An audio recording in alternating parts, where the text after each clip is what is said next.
interested, I posted that declaration 2 years ago in the official website of Davao City government. Sinabi ko doon, I do not covet the position. It does not appeal to me. I have no need for it, and I don't want it. My stand today stays. Pero kung ako ang nandyan, I will not waste my 6 years to add to the 6 years of the past presidents. I hate to stay there for 6 years with an inutil term, tapos sabihin ko lang yung after 6 years, ladies and gentlemen, my beloved countrymen, I did my best. But just the same, like the others, my hands are tied. We have to honor the Constitution, this Congress, and everybody, things like that. Because in that Constitution, may nakita silang wellspring and that is the appropriation. For as long as the President has to ask money from Congress, specifically from the lower house, wala ka talagang magawa. Every time that you do it, they would say, we will impeach you. What I tell you, I will not sit there for an uneventful term. Either I make something new of our country or I resign immediately.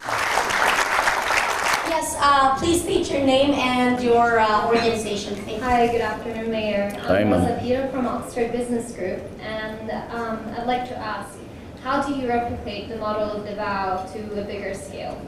I cannot do it under the present circumstances, structure. Wala, masasabit ka talaga. Kaya kung gusto ko, sabihin ko na sa inyo, let us all reform, including me. If I have to do it, I'll just say that we will study 6 months to 1 year. If I could not get even the slightest reform, hihiritan ko talaga kayo. I'll declare a revolutionary government. If Cory did it, why can't I? Then I can start with the cleansing.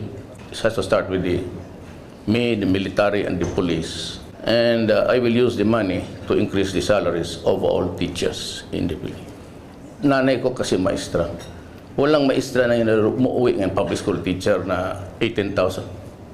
They are eternally tied to the 5-6. Of course, the military. Sabihin ko sa kanila, lalo na yung mga police, sige, I'll increase your salaries. Huwag ka nang hingi-hingi lang.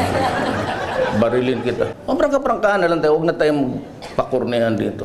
Ang driver ko na police, 3 anak niyang babae. Every enrollment time maghiram siya. So sabihin ko siya, what is your take-home pay? Sabi niya, sir, 1,500 na lang. Gamitan mo lang ng 1+1. Alam mo talaga na magkukurap yan. You have to increase the salaries. I'll give you 50,000 plus 70,000. Marami akong pera eh. Alam mo bakit? Sarado yung Congress. But I will not dismiss the employees.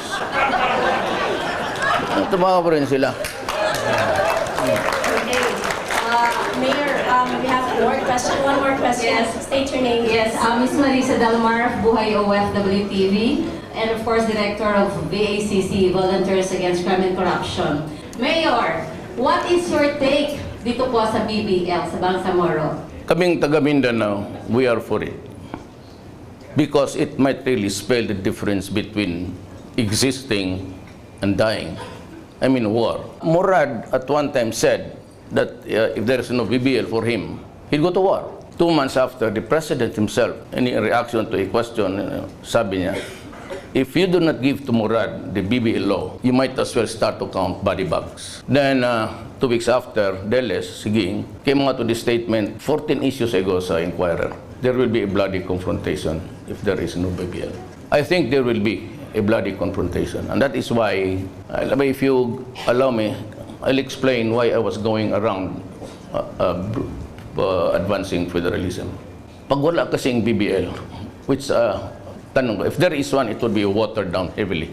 So that would not be acceptable to them. So there would still be trouble.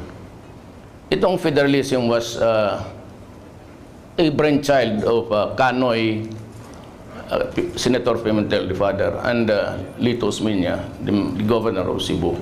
Sila yung mga early exponents niyan. Pumunta sila sa akin, sabi nila, Rod, ikaw may yung pinakang bata dito sa atin. Sabi niya, 50 ka lang siguro eh. Sabi ko, yes sir. 50 years old. Sabi niya, you carry the torch of federalism. Alam mo kung bakit ko tinanggap yan? Before Congress actually studied on it, when it was submitted to them, sa mga members, nabasa ko na yung draft. At nakita ko na yung problema. Way ahead. Given the bigotry of some people, the utter bias against our Muslim brothers.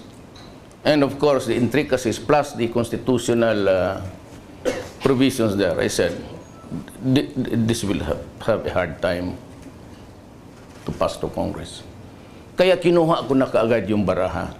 So I was going around every city. I could not go to Congress because sila ang matatamaan ng federalism. You just have to do away with the unitary type.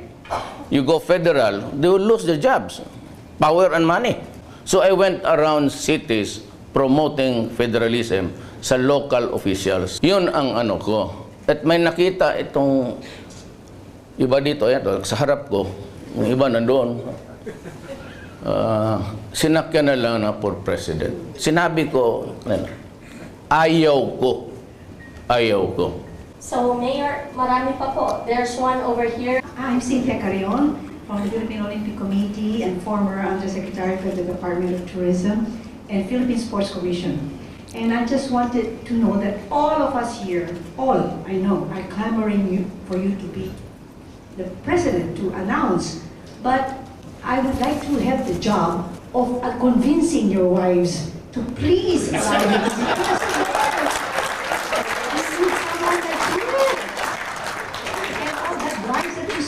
Most Filipinos have that. So don't worry about the one vice that you have. So we want you to be president. Please, sir. Alam mo na, sa totoo lang, if I may just, you would allow me, hindi ko na talaga panahon. And I would just cite the Bible, Ecclesiastes 3. There's a time for everything. To be great and to be small. Time for plenty and a time for want. A time for sorrow and a time for joy. Live time to die. Ako, yung opportunity to be president is a window that's very small. Sabihin ko na lang sa inyo, hindi ko na talaga panahon. It's no longer my time. Give it to somebody else na yung may gusto. Mahirap yung nandiyan ka na ayaw mo. Magtamad-tamaran ka. When I was mayor early on, I worked until midnight just going around the city killing mosquitoes that were bothering and rats all over. Yes, sir, please. I'm Sebastian Castro. I am not here representing a company, I'm just representing myself.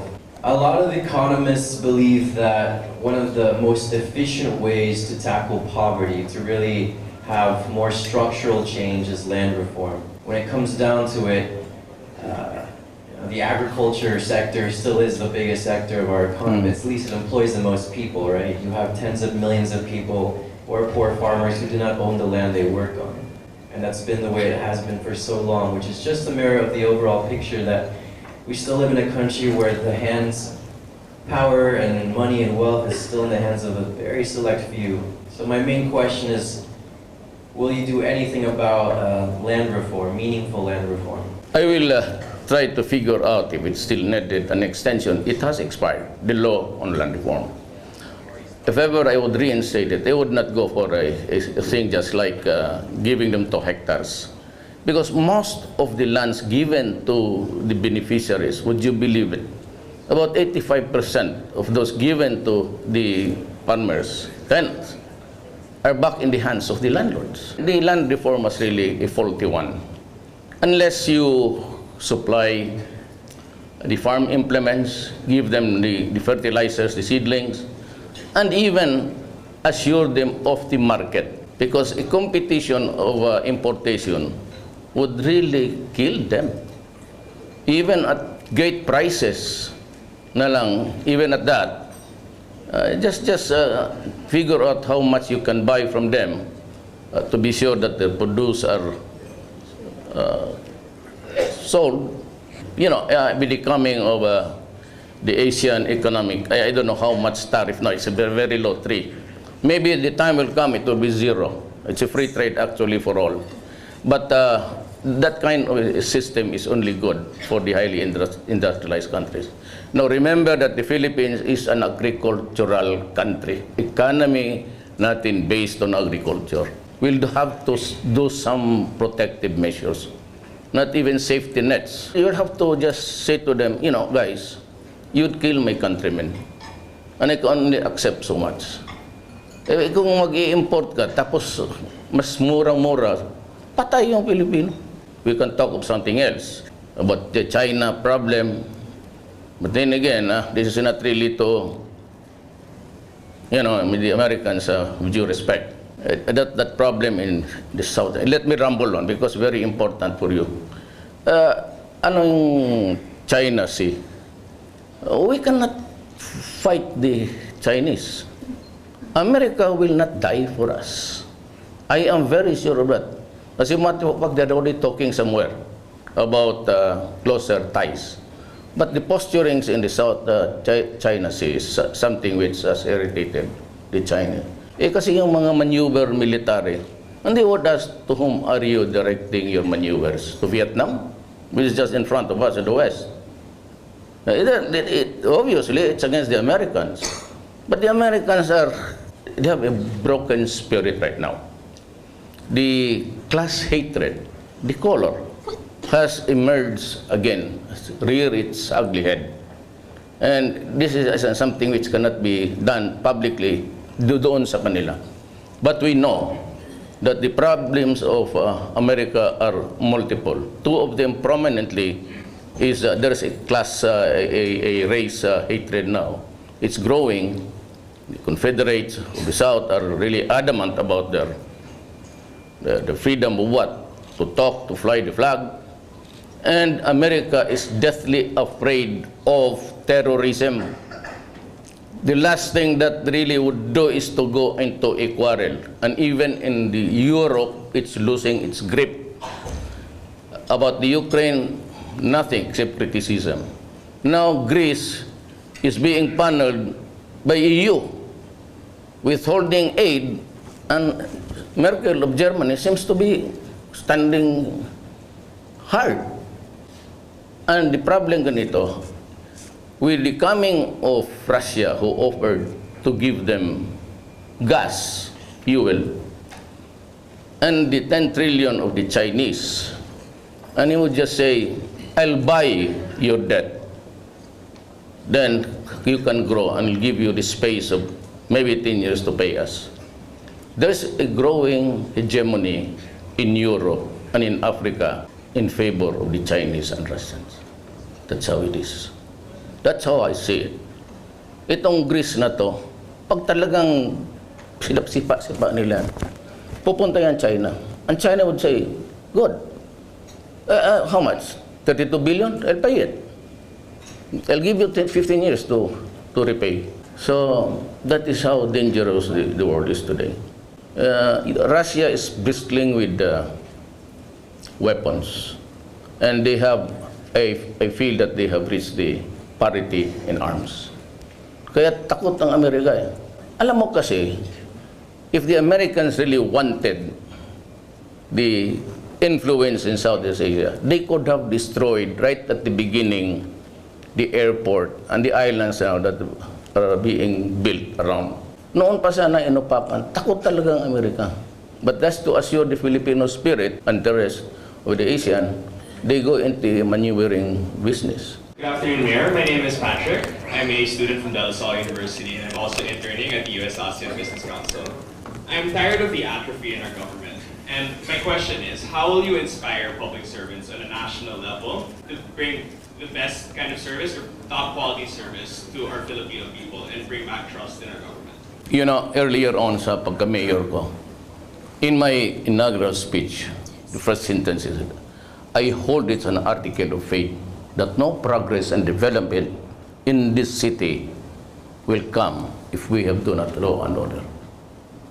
Sabi ko, we have to have peace to enable the money from the pockets of the investors to come in. Pag wala talang patayan tayo, you kidnap the bank manager, sabi ko, patay. Kaya the best antidote kasi dyan is really to create an environment where the human being with so much talent can function. There has to be law and order to inspire people to even to join politics. Marami kasing Pilipino talented, but they disdain public service because of corruption. There's another one here. Yes, sir, please. Pepe Galvez, private citizen. Mayor, I believe you have a sincere and caring heart, because otherwise you would not have been able to do the kind of change and improvement you did in Davao. In fact, I believe that your sincere and caring heart goes beyond the love, wishes, and the whims of your spouse and your other women or whatever. So what is it really that would trigger you to run and be willing to serve our country and our people? You mentioned about my women. Ikaw, ilang iyo? Okay, kung isa lang, kawawa ka naman. Ay, kawawa ka kung gano'n. I pity you. I cannot survive with one. Pag inaway mo yan, tablag ka na yung araw na yan. Alam mo talaga, ako it's too cavalier fashion ako kasi hindi ako interesado eh. That's why I can really mouth whatever I want to say. You know, kagaya noon sa sabi nila, pinapatay ko tapos human rights. Sabi ko, so be it. If you have the goods on me, file the case. But I have a job to do and I will do it, whatever it is. Yes, sir. Please state your Good name. afternoon. I am Jay Season from Sampeda before your time. Yes, sir. This is a problem that I know you are concerned because up to now, your city has not received its rightful share of the IRA, which is provided under the Constitution to be given to local governments automatically. Now, will it take you to be president to be able to give all the local governments autonomy in the sense that they receive their 40% share of all internal revenue taxes collected by government? That's the reason why we should go to federalism. Because the unitary type of government was created by the Spaniards in 1521 for 400 years. When the Americans came, because we were given this country was just like a chattel, we were passed on to the Americans, they maintained the